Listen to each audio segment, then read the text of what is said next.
raw truth, bold talks, real perspectives. This is Unscripted Perspectives with Tiana. Hi, welcome again to another interesting episode on Unscripted Perspectives with Tiana. The space where no topic is too raw, too real, or too controversial to discuss. So if you're ready for real topics, the kind that sparks thoughts, sometimes laughter, or even discomfort, then you're in the right place. I'm your host with the most, Tiana, and together we are diving into topics that shape our lives unfiltered. And joining me today to discuss the topic on today's show, which is the church, a place of refuge or judgment. The church, a place of refuge or judgment, is an author, a teacher, a friend, a father, and most especially an engineer by profession. Please help me make welcome Engineer Emmanuel Gideon to the show today. Thank you so much. Thank you so much, sir, for joining us, sir. Your pleasure is mine. It's such a huge honor to have you on the show, sir, and we don't take it for granted. Thank you so much, sir. Thank you. So on today's episode, we'll be discussing the church, a place of refuge or judgment. You know, we see the church as a family. So when one person in the family makes a mistake, what do you really see? What do you understand by that fact? That what should the church do in that kind of scenario? Because when you hear the church, we all know the church is a family. Of course. It's a family of people coming together, loved ones. And when you say one person, one unit in that family making a mistake, what's the church supposed to do in that kind of situation, sir? Yeah, it is always said when the purpose of a thing is not known, abuse becomes the inevitable consequence. Yes, sir. So on that premise, it is expedient we deal with the topic, family. Mm-hmm. Then what is a family? A family is a group of people who are related either by blood or by marriage. Okay. And when we talk about mistake is an error committed seldomly in the fact that it is not always all the time. Mm-hmm. When it becomes habitual, then it becomes an habit. So a church as a place is supposed to be a place where when a member of the family commits an error, mm-hmm. which is also known as a mistake, the onus is on the church as a member, as a family, to look at such an individual, mm-hmm. bring such an individual back. Why? We said a mistake is an error. Okay. Even if it has become an habit, such an individual has become an integral member of the family. Mm-hmm. And on that premise, a father or a mother cannot just throw away a baby with the dirty water. So it is good and germane that a church looks at an individual who commits an error and look at how such an individual can be brought back. So the place of the church, it should be a place of refuge. I was listening to T.D. Jakes the other time, and he was talking about her daughter, and he said, you can come back home battered, shattered, wounded, bruised, you have a home. So even if anything happens, a family is a place where whatever you have done outside, you can still come back, you can be treated, and you'll be brought back. That's very deep, sir. Thank you so much for that answer, sir. Yeah. So, but why do you think most young people actually feel judged? They feel judged instead of supported when they fall into mistakes, sometimes sexual sin, sometimes maybe an ex-convict, a former member of the church, maybe was convicted for a crime, then comes back from it, they decide to attend that same church back. Why do you think they feel judged instead of supported? Yeah, because we've had cases that we have some churches, we have different kind of churches. Yes, sir. And it depends, everything rises and falls with a leader, according to John C. Maxwell, a notable leadership expert. Now, most of the time, a member of the church who commits an error, fornication, adultery or something, maybe an ex-convict, most of the time when people who are harlots or something, when they did something, they have a place of their own. They still go back and they are still being cultured. They still provide a place, a succor for them. But most of the time, the church becomes a place where an individual is being castigated. Okay? It is not as if one is embracing someone misbehaving all the time. Yes. But we are saying even when an individual commits an error, the church should be a home, a place where such an individual can be molded. True. But most of the time, it is not always the case. And you see a youth being dejected, being pushed away. And at the same time, that is not even the best. Because when an error is committed, the best is to find a way around it. If such is not done, then you see such an individual going out, and even such an individual can even commit an suicide, because he or she feels rejected, feels abandoned. And that is why the church is supposed to be a place, and they should take that note that even when such an individual commits an error, he or she shouldn't be judged. Yes, there's a place of correction. Yes. But there's an adage in Yoruba that when a child misbehaves, the same hand, you have the left to correct.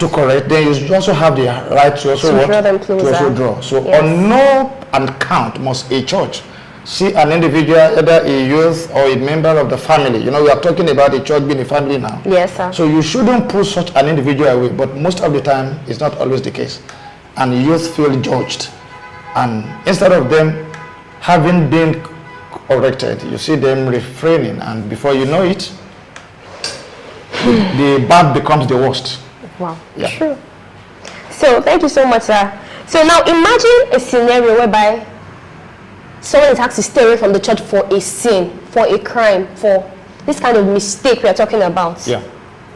What effect, what impact do you think it has on their faith, their mental health, their emotional health, even on them in all aspects of their life? What the effect do you think it has?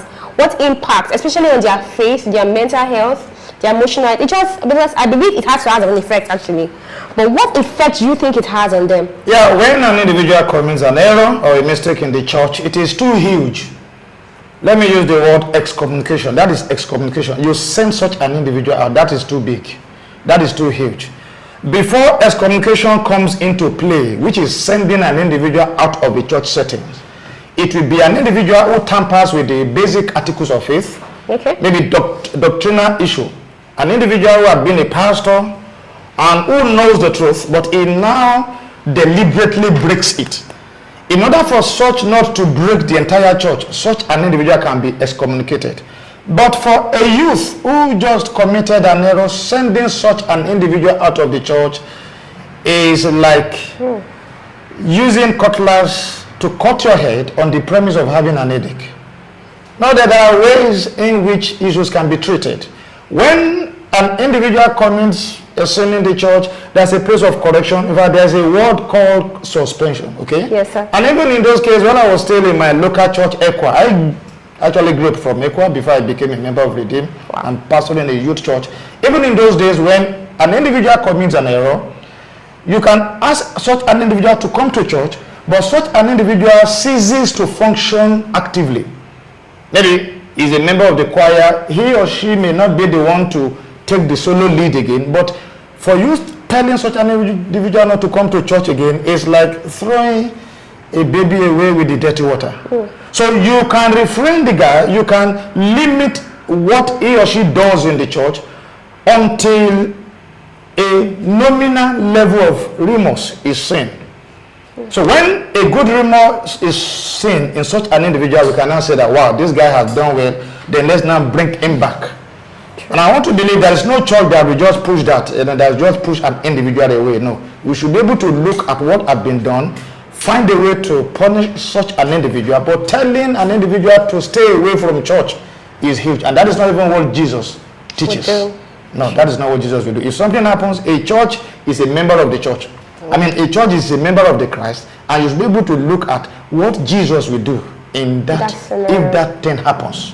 So you don't need to send them away. You only need to correct them, let them know what has happened is wrong, and of course, a matter of maybe a week, 2 weeks, 3 weeks, sometimes a month, when the remorse needed has been seen, then such an individual can be brought back, and then it begins to function. And by the time such an individual comes back, he bounces back, he begins to function even better, but he has learned from the mistake committed in the past. In the past. So we've seen scenarios of maybe single girls that got pregnant out of wedlock, or ex-convicts coming back to the church. Even the church members actually setting up a committee telling their children, stay away from this person. But do you know what that does to them sometimes? It actually affects them even more than what people around them say. That is also a means of telling them to stay away from the church actually, to me. Because when they don't feel comfortable coming to where they call a place of refuge, they don't feel comfortable. Every parent is saying, I don't want to be like that child. I don't want to. So that kind of stigmatization, what do you think can be done about it? What do you think? Because we can't say it's from the pastor, because there are some things the pastor might not do. Like even the congregation are the one issue affecting these issues. So what do you say should the pastor do about that kind of issue in that kind of scenario, sir? Okay, that's why I said, according to John C. Maxwell, everything rises and falls with the leader. Yes, sir. Yes, the church is not just the four corner of the building, it's the assembly of the called out. Okay, from the Hebrew word, kaha, and ecclesia, the coming together of people that have been called out. So even if the people who attend a particular church are the one who says, don't follow this girl, don't follow this boy because of X, Y, and Z he does.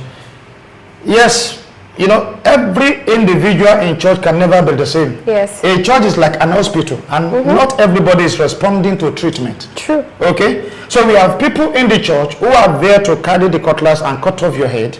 But if the leader now knows about the situation, it is the onus of the leaders to now call the individual and say, come. In fact, when such a thing happens, the first thing the leader, either the pastor or the leader of the church, is to call such an individual one-on-one talk. Okay. Hear from such an individual. There is nothing that justifies the bad doing, but you still have the kind of hearing from them first. But most of the time, maybe the church will not even hear.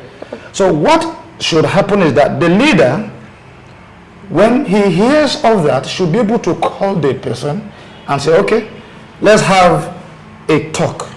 What actually went wrong? What is the issue about? And then the leader now talks to maybe the sub-leaders in the church.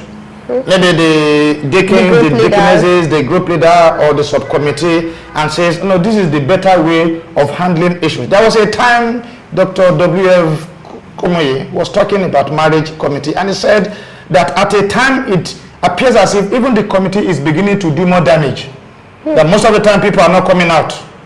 What they just do is that they just come. You can imagine maybe somebody, a boy and a girl trying to get married, ask them to come to the pastor church to pastor house to discuss. On that premise, they are just going to discuss fables.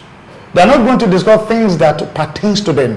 So the leader, by the time he knows and hears about this, should be able to call out such an individual, treat the matter, because when it happens, it will be said, who is the leader of that assembly?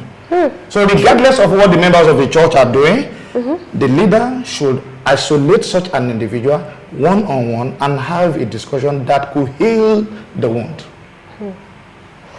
That's very correct, sir. So we've heard scenarios whereby even the leaders actually, when people see them doing that kind of thing, we don't say, why is this man is trying to encourage something bad?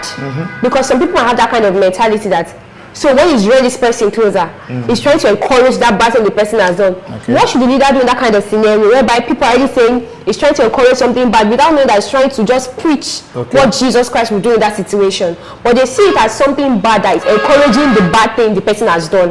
Okay, there's always a saying from me that you cannot be more Catholic than the Pope. You cannot be more celestial than the Uri Malade itself. So you cannot be more spiritual than Jesus himself. When this woman that was caught in adultery was being captured, adultery is a dual effect. Yes. A man and a woman. Unfortunately, the woman was brought in. And of course, everybody wanted to actually nail the woman. And Jesus, in his wisdom, just bowed down, was writing on the floor. And I could see him meditating, and he got some revelation. That is Gnosco, the revelation knowledge. And he was able to say, okay, who among you who has never committed such a crime should be the first to cast the first. Stone, yeah. And one by one, by the time Jesus lifted up his eyes, they were already gone. True. So that is a peculiar case that was handled by Jesus. And if you're a leader in the church, you should be able to follow what Jesus will have done. So if as a leader you are doing something and people are saying that you are trying to support or you are trying to encourage, then you should take them back to the law of first mention, where such a thing had actually happened in the Bible. And the way Jesus attacked the issue, and ultimately it is not about what happens now, it is what happens about such an individual ultimately. You may misunderstand me now, trying to handle a case, but what happens to the guy or the lady ultimately is what actually matters. Because I'm trying to heal the guy, but because you are not knowledgeable in that terrain, you believe that whoever commits an error is just a matter of hitting the head and that blows it off. No. Have an understanding when such a thing happened and Jesus was, the case was in that scenario, what actually did he do? And you should be able to learn from the master, do the same, and at the end of the day, Jesus just looked at the woman and said, okay, go and sin no more. So why wouldn't it say that as Jesus had encouraged the woman by doing this? No. We should be able to look at what Jesus had done, and every leader should be able to follow suit. True. So leadership by example is what we should follow Jesus. We should follow Jesus' leadership by example. Exactly. True. So when people say the church needs to discipline its members, where does the church draw the line between correction and compassion? Yeah. Correction. Compassion. Yes, sir. There's a huge goal that places a significant difference between correction and compassion. In this kind of scenario. Okay, in the kind of a scenario of yes, a youth or a member of the church misbehaving, and when you correct, there's a limit that must not be exceeded. Okay? Just like in Hooke's law in physics, the deformation of an elastic body will be directly proportional to the force producing. But at a point where we call yield point, if you don't stop at that point, you get to a breaking point. So when you are correcting, at that point where it becomes critical, you should be able to know where to draw the borderline, and then you now have compassion. Even Jesus, the Bible says most of the time he looks at them, he had compassion on them. As you are correcting, having seen the nominal level of remorse that is expected as a father, as a mother, that your son has committed an error, does it mean that you should cut him off or you should disown him? So at that point when you've seen what you are looking for, because a sin that is committed has not made me to be less a member of the family that I am. So a loving family, we only see the point to be corrected, and when that point is being observed, then the onus is on the leader or the family head to now look at bringing such an individual back. So at that point, the battle line is now being drawn between the correction and having compassion. And at the end of the day, the one who has committed error will now be seen brought back in love, and that takes care of the scenario. Because ultimately what you want is that error had been committed, the correction had been imputed, and having seen what you are looking for, you now bring back such an individual. And just as I said earlier, you can even have a kind of him bouncing back and doing better, much more than it used to do, because such an individual must have now learned from his mistake, and do better. Thank you so much, sir. So what do you think hurts a person more? Is it the mistake they made, or the way the church, the people react to this mistake? Which one do you think actually hurts them deeply? Yeah, the mistake and the response from the church. Like some mistake might not be intentional. Okay. Some mistake can just be, just like, let's take a practical example. A teenager getting pregnant. Maybe teenager was raped. But most of them are not able to speak out that they were raped. They later found out they were pregnant. She was pregnant. Okay. Then, that kind of mistake, what do you think? Is it that thing that hurts her more? Or the way the church reacts to the whole scenario? Actually, in that situation, what hurts an individual more is the way the society react. It is the reaction. An action had been done or had been taken, you wouldn't even know what had happened, whether such an individual was raped or by voluntary action, or what people say is that, that lady got pregnant. And most people, they wouldn't even know what actually went wrong before they begin to castigate, before they begin to hit, this has happened. So most of the time, what actually makes people to commit suicide is not even the mistake, but the reaction from the society. They feel so dejected, they feel so pushed away, they feel hated by the community. And most of the time, just as I've said, that in the church does more harm in this regard. Having seen an individual had committed an error, deal with such an individual. And again, I said, you cannot be more Catholic than the Pope. Even that the GO, Pastor E. Adeboye, one of his beloved sons misbehaved some time ago. We don't need to call it, but of course, most of the people around now who are listening to me, they might even know the guy. But after some time, the same Daddy GO brought him back, and you still see him, all over. So it's not about the error, it's about the response, it's about the reaction that now makes people to feel that, wow, as if I'm not even being given the second chance, to live.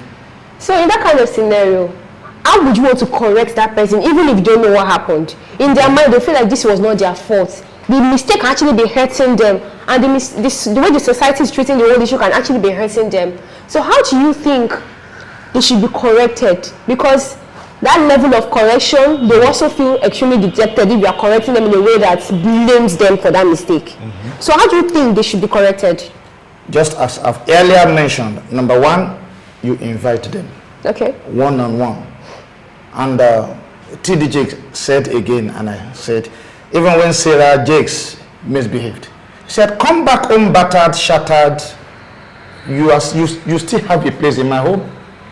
On that premise, the leader calls, or the society should be the one to call, because such an individual automatically runs away. Yes. When a child misbehaves, maybe I've gone out and my son breaks, my cup or something, and I think it was P. Daniel that was talking, the other time, and he made mention of something. One of the children broke a pot.